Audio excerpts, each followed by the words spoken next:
Au début du XXe siècle, le penseur Bediüzzaman Said Nursi a formalisé une cartographie inédite de l'esprit humain.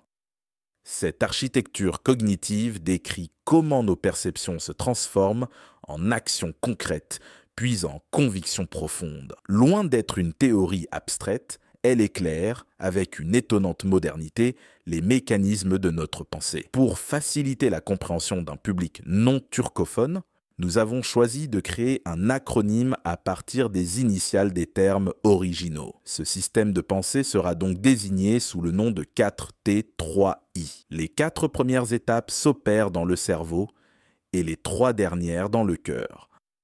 Prenons l'exemple concret d'un citron pour appliquer notre modèle, en débutant par le niveau cérébral. Au niveau du cerveau, la première zone associe imagination et conceptualisation. Bien que le processus démarre par l'imagination, ces deux facultés interagissent en permanence. À l'étape de l'imagination, notre esprit commence par donner forme aux perceptions sensorielles.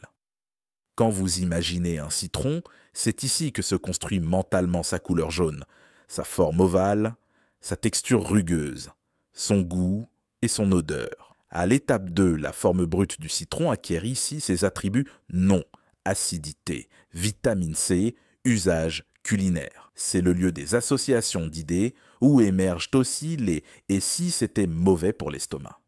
Notre imagination génère des formes, tout comme la conceptualisation produit connaissance, doute et illusion. Ces éléments demeurent vaporeux tant qu'ils ne sont pas structurés. L'étape 3 consiste justement à les solidifier en les confrontant à des critères précis. Ici, votre intellect compare toutes ces données à vos connaissances antérieures ou à vos expériences passées. Après une analyse profonde, il valide ou rejette les hypothèses comme un scientifique. À l'étape 4, après ce filtrage rigoureux, la connaissance devient certitude mentale. Vous savez désormais précisément ce qu'est un citron et ses effets sur votre organisme. Voici un résumé des 4 étapes cérébraux. Voyons maintenant les 3 I dans le cœur. À l'étape 5, la raison pure touche à ses limites. Ici, vous ne vous contentez plus de savoir que le citron est sain. Vous l'éprouvez intimement. C'est le passage du « je pense » au « je suis convaincu ». À ce stade, c'est la conscience morale qui prend le relais. Elle devient l'ultime garant de la vérité. À l'étape 6, vous passez à l'action et vos comportements sont modifiés. Vous achetez des citrons régulièrement, en recommandez l'usage. Votre connaissance est devenue mode de vie.